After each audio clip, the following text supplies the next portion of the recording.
So everyone knows these are going to be exclusive to the podcast channel because I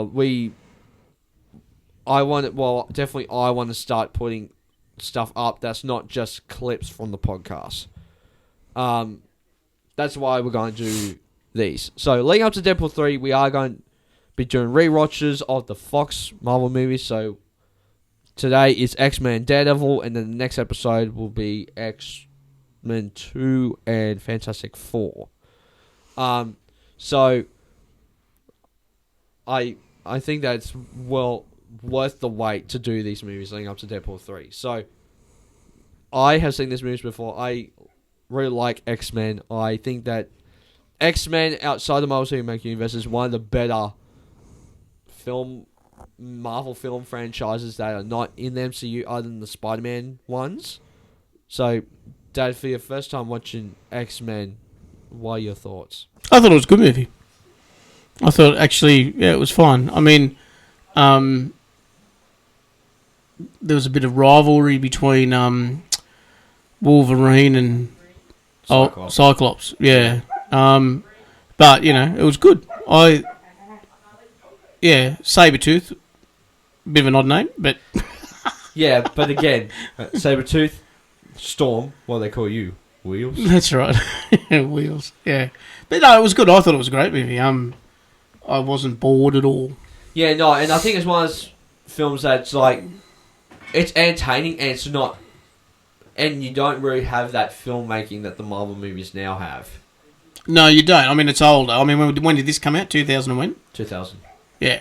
So, it's quite early. I mean, and Aussie actor, Hugh Jackman. Good job. You have... Because you had the three... Well, not trilogies, but a trilogy of movies that kind of kicked comic book movies up again after things like Steel and Batman Robin and that sort of stuff. Yeah. You had Blade. Yeah. You had X-Men. And you had Spider-Man. Okay. Those were the three movies that were like, oh, we can really do comic book movies. Yeah. Because was this a Marvel movie? No, Marvel wasn't around then, was it?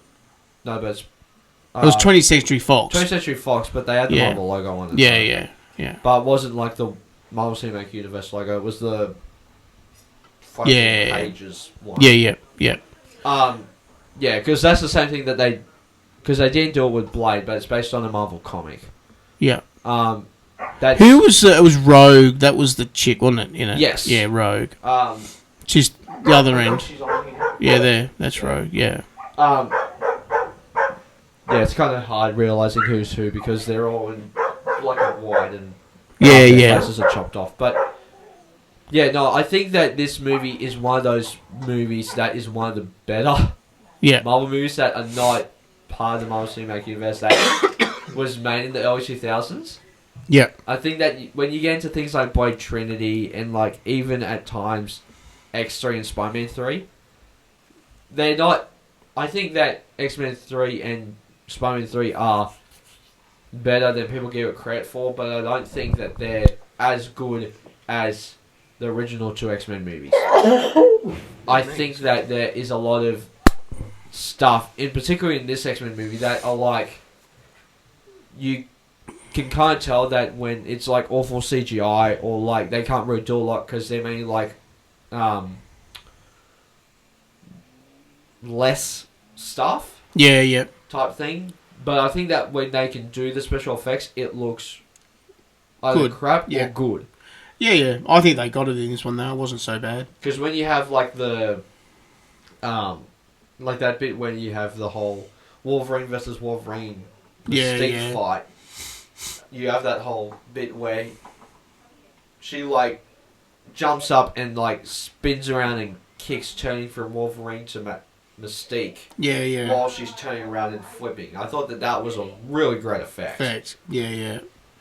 And I think that if we see any of these, which I'm more willing to put money on that we get Halle Berry back in Deadpool 3. I don't know so much about Famke Janssen, even though that she probably will come back. Maybe James Marsden's, but I think... Oh, you think James Marsden would be back, wouldn't you? Oh, yeah.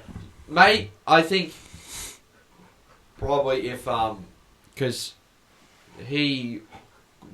this is facts for X-Men 3, but something happened. Hope you don't mind everyone, the dogs that bark in the outside. So. Yeah, sorry about that. Our dogs are a bit furious today. And no, they're not fast. They're just furious. But no, so yeah, I think that there are a lot of good things in this. I think you get into the better filmmaking when you get into like First Class and The Wolverine and Days of Future Past and that sort of stuff. Yeah. I think that you even get better filmmaking the second X-Men. You do get... I mean, if you're a fan of the X-Men comics and stuff, you can kind of see how it's... X3 is a messy movie, but if you're not... If you haven't read the comics and you've just seen these movies, you'll actually like it a little bit more than the comic fan as well. Even though that you might go like, yeah, this is a bit of a mess. Yeah. But I think that there's a lot of movies in the X-Men series, even just the X-Men series, that are really good. And even the bad ones, even the worst one, has its highlights. Yeah. With X-Men Origins Wolverine, which we will get to in a few movies' time. Yeah, for sure. No, overall I thought it was good. Yeah, so I think it was one of those things where it's like...